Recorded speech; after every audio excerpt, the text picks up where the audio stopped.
Tennessee Governor Bill Lee says his administration is now going to investigate practices at Vanderbilt University's transgender clinic. This follows the excellent reporting done by Matt Walsh and his team over the Daily Wire. All week long, Matt Walsh has been covering the story about the gender care clinic at Vanderbilt University Medical Center in Nashville. And here is one of the clips he posted on Twitter. I'm going to read the caption here, quoting Walsh. Vanderbilt opened its trans clinic in 2018 during a lecture. That same year, Dr. Shane Taylor explained how she convinced Nashville to get into the gender transition game. She emphasized that it's a big money maker, especially because the surgery requires multiple follow-ups. Here she is.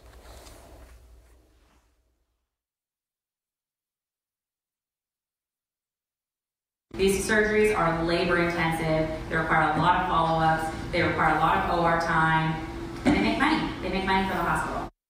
They pay money for the hospital. Walsh also posted another clip from Vanderbilt University Medical School that talks about puberty blockers being given to teens as young as 14 years old. Again, quoting a tweet from Matt Walsh that he posted here, must have forgotten to delete this video from Vanderbilt Psychiatry YouTube channel back in 2020, which explicitly admits that they gave and have given irreversible hormone drugs to children as young as 13.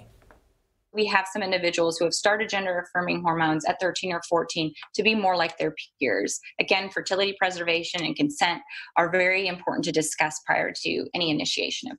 Now, there's all kinds of medical research that shows how dangerous this is, and it's not just Matt Walsh covering this stuff on the Daily Wire. You're probably familiar with the social media feeds from the libs of TikTok. We talk about her content all the time. Here she exposes Boston's Children's Hospital for performing hysterectomies on children. Some gender-affirming hysterectomies will also include the removal of the ovaries, but that's technically a separate procedure called a bilateral oophorectomy. And not every gender-affirming hysterectomy includes that, and people who are getting gender-affirming hysterectomies do not have to have their ovaries removed. And the soft music in the background makes it sound like it's all so normal. Let's welcome in now North Carolina's Lieutenant Governor Mark Robinson. Lieutenant Governor, great to have you with us. Thanks for having me here. It's a pleasure to be here again. Also want to commend you on your new book called We Are the Majority, The Life and Passions of a Patriot. I look forward to reading it. Always enjoy talking to you, sir. I just want to get your reaction. Apparently this is happening all over the country. Do you know about any of this happening in North Carolina, and is anybody investigating it? Not specifically, I do not, but this doesn't surprise me at all. This movement has taken on a life of its own.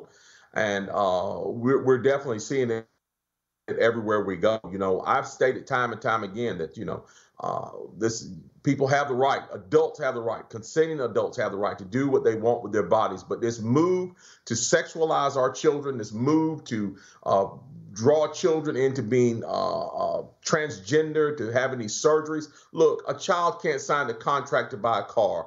A child can't sign a contract to buy a house. I don't even believe it's legal for a child to get a tattoo without parental consent, but yet we're allowing children to have their gender reassigned. This is absolutely insane. And the vast majority, the overwhelming majority of Americans, of North Carolinians, just don't see it that way. And this small group of people that are pushing these ideologies, we definitely need to expose them, and it needs to be shut down. The allegation is that the profit motive here is what's really driving this increase of children identifying as non-binary. Do you believe that's the case? I do. I believe that anytime you find something like this, you're going to find money to be behind it. And certainly we can't eliminate the fact or ignore the fact that this could potentially a profit area for unscrupulous hospitals to undertake. So we need to take that into consideration. But what we really need to take into consideration is the long-term effects that this is going to have on the young people that are experiencing it. We do not know what the long-term effects are going to be. We need to make sure that these children are protected and that people can't undergo these surgeries until they are of an adult age, no matter what their parents say, no matter what anyone says. This is not something that you should be doing to a child. I know you are a strong advocate for kids, both children who have been born and the unborn children out there, and you've been on the front lines on this fight against woke education in North Carolina schools. And I want to talk to you as well about Georgia Democratic gubernatorial candidate Stacey Abrams and something that she recently said about unborn children, and that the fact that you can't hear a sound. There's no such thing as a heartbeat, a fetal heartbeat for kids as young as 6 weeks old inside the mother's womb. She says it's a manufactured sound. Here is the Georgia gubernatorial Democratic candidate. There is no such thing as a heartbeat at 6 weeks. It is a manufactured sound designed to convince people that men have the right to take control of a woman's body. What a cynical thing to say. And I don't know if Stacey Abrams has children or not, but if you've ever heard a fetal heartbeat, especially from one of your own children, I don't think you would ever say something like that. You know what that harkens back to? That harkens back to the Southern planter class that was a radical pro-slavery that told the folks from the North that were anti-slavery, these slaves have no feelings. If you worked around them, you know they have no feelings. They have no real mind. They're nothing but chattel property. They're more akin to animals than they are to humans. Those were the same arguments that those folks made to keep people in bondage. And it's the same argument that people like Stacey Abrams make to contend that people in the womb are not indeed human beings.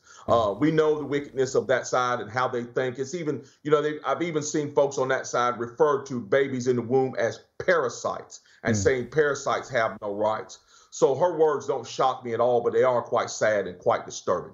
It is. And, one of the reasons why this is an issue and why, people like Lindsey Graham, we could argue whether it's useful or not, the political implications, but why this 15-week period is often talked about. We see new advancements in medical technology, including ultrasounds that I think humanize these babies inside the womb. It actually showed up today on NBC on the Today Show. Even they were forced to admit that these are actually humans. They talked about a new technology that shows that babies in the womb can actually react to flavor.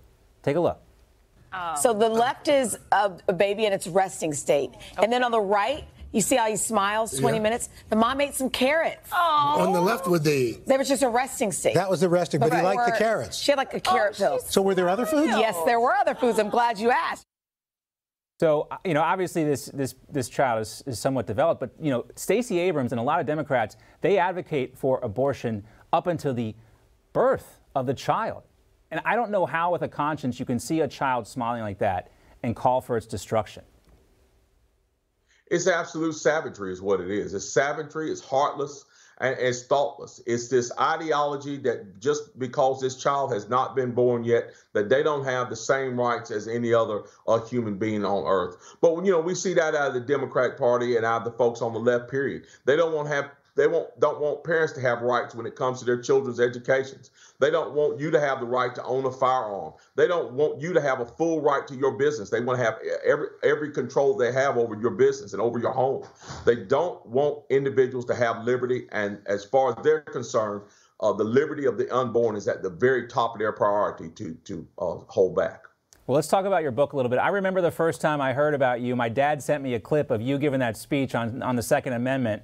I'm not exactly sure where that was. And then all of a sudden, you were the lieutenant governor of North Carolina.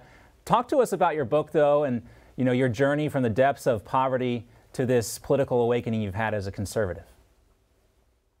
Well, the book chronicles my entire life from when I was a child, growing up in Greensboro, which is where that speech was given. It's given in front of the Greensboro City Council.